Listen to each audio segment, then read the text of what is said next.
Bueno, buenos días. Hoy vamos a compartirles un trabajo que forma parte de una serie de desarrollos y de investigaciones que llevamos adelante desde el Laboratorio de Investigación Proyectual en la Facultad de Arquitectura y Urbanismo de la Universidad Nacional de La Plata, de Argentina. El trabajo que vamos a presentar hoy es materia proyectual, procesos dirigidos por materias, y que en realidad forman parte de una serie de indagaciones y indagaciones que trabajan sobre la premisa de la materia guiando procesos de diseño en el campo específico de nuestro trabajo, que es el campo arquitectónico, del proyecto arquitectónico. La idea es, o esta condición, un poco parte de tomar la materia, de tomar la condición material como un componente activo del diseño, desafiando, discutiendo la posición habitual o el vínculo habitual que tenemos desde nuestra disciplina con la materia, que está basado en una relación pasiva en donde la materia es quien recibe digamos, la información y las presiones y los procesos formales externos. Es decir, la materia funciona más como un medio, como un soporte que recibe esas condiciones que como dispositivo. Y de alguna manera este trabajo intenta producir una serie de reflexiones subvirtiendo esa condición habitual para poder pensar casi como en un nuevo axioma en donde la forma sigue a la materia, ¿no? Y donde la forma está determinada por la materia, o al menos por sus condiciones, por sus propiedades inherentes. De alguna manera, lo que intentamos recorrer o lo que intentamos revisar tiene que ver con esto y con la relación tradicional, digo, esto que mencionaba recién, empezar a pensar no tanto en la materia como soporte, sino más bien en la materia como un dispositivo, digo, la materia con sus capacidades propias, con su inteligencia propia, como para autoorganizarse. Entonces, en este sentido, eh, esto de empezar a pensar como un dispositivo también surge de un proceso histórico en relación o en esta relación a lo largo de nuestra disciplina, que desde principios del siglo empieza a, a abrir este campo a lo largo también de los propios avances de la disciplina.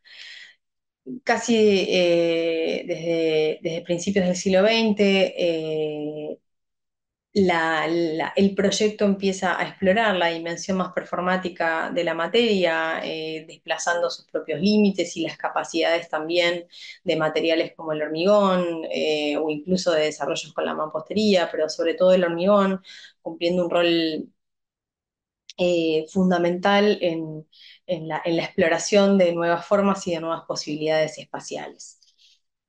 Ya más cerca de los años 90, con la irrupción, digamos, del universo del campo de lo digital, tanto en la representación como en el desarrollo de nuevas formas arquitectónicas y de nuevos procesos también de diseño, también esta relación con la materia va a sufrir una actualización, pero va a seguir esta condición de ser la materia más una posibilidad o aquello que habilita algo que puede pensarse por fuera del problema de lo material. Quizás con la irrupción más contemporánea de la actualización de la fabricación digital, eh, aparece una posibilidad nueva en donde ya la materia no es el soporte, el vehículo para poder imprimar, digo, moldear a esas formas, sino que en realidad la materia empieza a ser un tema más, un tema específico de diseño, ¿no? Entonces, digo, así como la estandarización como paradigma se ve relativizado, y la forma puede pensarse específicamente, también las materias pueden empezar a pensarse específicamente y en ese sentido empieza a ocupar un rol mucho más relevante en la generación del espacio. Digo, ya la condición material empieza a incorporarse en estadios iniciales de procesos de diseño y empieza a ocupar, lógicamente, un rol mucho más activo en, en los procesos de diseño. Digo, el material ya puede diseñarse, ya puede pensarse en el diseño específico de esa materia, de esa sustancia, incorporándole propiedades, incorporándole capacidades, definiendo también sus posibilidades de comportamiento en cualquier proceso de diseño. Digo, entonces, de a poco empieza a vislumbrarse esta posibilidad de pensar eh, la forma arquitectónica como un producto, de un proceso que surge es una interacción, ¿no? Entre procesos de formación y las capacidades de estas materias para poder manifestarse, ¿no? Entonces, de alguna manera la forma empieza a surgir de estas interacciones que son más complejas y en donde también las materias son complejas, las sustancias son complejas porque pueden ser definidas a priori.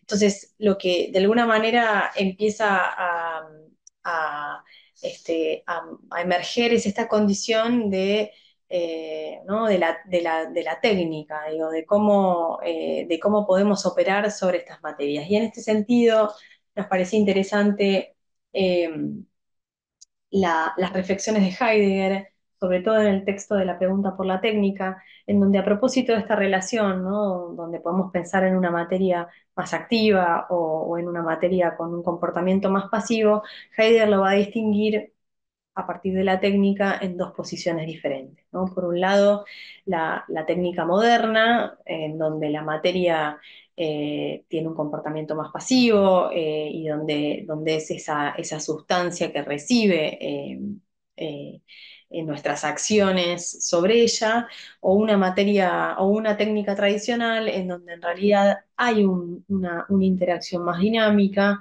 y en donde en definitiva, el producto de esa técnica surge, emerge de una relación en donde a una materia le es impuesta una técnica, pero esa materia también responde con resistencias, con capacidades, con prestaciones, manifestando una condición que es mucho más dinámica. Y en ese sentido también la condición, digo, así como podemos pensar en que la materia es una entidad con capacidades y con capacidad de respuesta, también la materia tiene la capacidad de articularse y de componerse con otros materiales, con su entorno, con el medio, y es eso a partir de su superficie, ¿no? Entender que hay una condición casi de inteligencia material que surge en las capacidades de las materias eh, digamos, de absorber ese constante cambio y transformación en su superficie, ¿no? Y en la capacidad de poder articularse con otros. Y en este sentido también, todos estos nuevos materiales y estas condiciones materiales eh, que son capaces de absorber en su superficie organismos vivos, como hongos, bacterias, plantas, que muestran una inteligencia que es propia, una capacidad de transformarse, que surge también de estas interacciones con el entorno. Y de alguna manera todas esas condiciones están desarrollándose en las superficies. En este sentido, ¿no? En el sentido de las capacidades también dinámicas y de transformación, Simondon nos aporta una definición que es interesante y que es la del proceso de individuación. Cuando Simondon menciona a la individuación, la menciona como un proceso, digo, no es un estadio fijo, sino es un proceso continuo que emerge a través de la resolución de tensiones entre el individuo y el entorno, ¿no? Entre el objeto y el entorno. Entonces, de algún modo, eh, todas estas condiciones materiales y estos nuevos materialismos que empezamos a ver, digo, en relación a lo que veíamos hace un momento de los biomateriales o de otras materialidades, de alguna manera muestran en un sentido más intenso esta condición de la materia que también tiene, que es la de la variabilidad, ¿no? La de no estar, la de estar en permanente cambio y en un cambio que además es susceptible a una interacción que se da entre estas entidades y su entorno físico. Digo, estos materiales que se transforman rápidamente, que cambian de estado, que se degradan, que se transforman con la humedad, con las temperaturas, de alguna manera exponen esta condición de que los objetos están en permanente cambio y transformación y que la forma, en definitiva, no es una condición estática y fija, sino que es algo mucho más dinámico.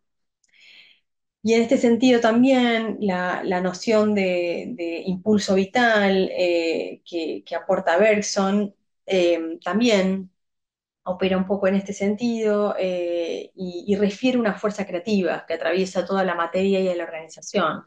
De alguna manera, esa fuerza, ese impulso, esa condición de cambio, es lo que además nos permite superar limitaciones, nos permite eh, eh, dejar de asumir a la materia como una condición inerte, sino que en realidad tiene la capacidad en este proceso de transformación de ir produciendo formas nuevas y estructuras más complejas.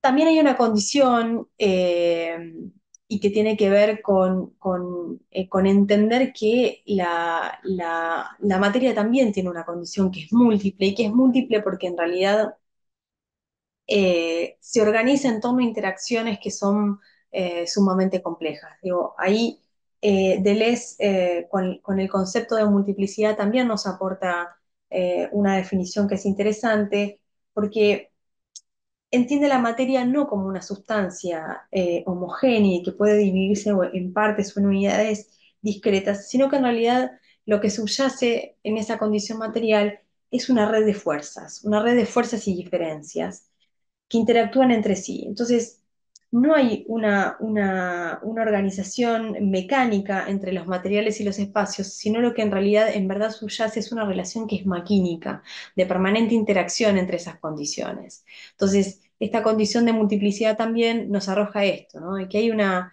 digamos, el entorno material no es una entidad estable que está por fuera de nosotros, sino que hay una composición permanente con ese entorno que tiene que ver con esa condición múltiple de la materia. Y nuevamente Simondon, en esta condición de la individuación, pero ya desde una dimensión técnica, nos aporta esta, ¿no? Cuestión que me parece que es clave y que es crítica en los procesos de diseño. La forma emerge de una interacción que es compleja, en donde la materia aporta sus restricciones, las técnicas aportan sus restricciones, la dimensión geométrica, la regulación geométrica también. Entonces hay una interacción que es compleja y que surge justamente de eso, ¿no? De un sistema que es más que la suma de sus partes. Simondon, cuando habla de la individuación técnica, refiere que es un proceso en el cual las diferentes partes de un objeto se organizan y se estructuran de manera coherente, ¿no? Generan un sistema funcional, pero que es más que la suma de sus partes. Y es justamente lo que surge en estas interacciones, digo, es más que la suma de sus partes. Por último, nos parece interesante mencionar que para esta condición material también hay una condición que es energética, ¿no? Digo, y que tiene que ver con esto que hay una variabilidad que tiene que ver con que cada una de estos componentes materiales y estos entornos materiales están en permanente interacción con otros. Y en esa interacción y en esa fricción de fenómenos también se producen actualizaciones que son permanentes. Entonces, de alguna manera, eh, nuevamente volvemos a pensar en esto, ¿no? En que la materia y que nuestro entorno material están compuestos de sistemas que están en permanente actualización, de sistemas simultáneos que están en permanente actualización.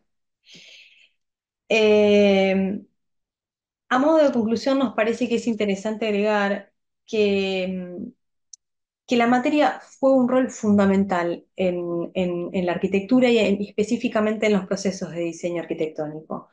Eh, Necesitamos como disciplina y para poder evolucionar y para poder seguir innovando, necesitamos reconceptualizar a la materia como algo más que un recurso físico para cumplir una función estructural o incluso una función estética. Necesitamos, y por eso nos parecía interesante el axioma de la forma sigue la materia en lugar de la forma que sigue la función, porque es una inversión que en realidad lo que está haciendo, más allá de ser un juego de palabras, es transformar un proceso, digamos, ¿no? Transformar las maneras en las que producimos la arquitectura. Poner la materia en el centro del proyecto nos permite empezar a pensar en la creación del espacio no como la imposición de las formas predeterminadas sobre los materiales, sino como un proceso de colaboración en donde las propiedades y los comportamientos materiales guían al desarrollo de las formas y de los espacios. Muchas gracias.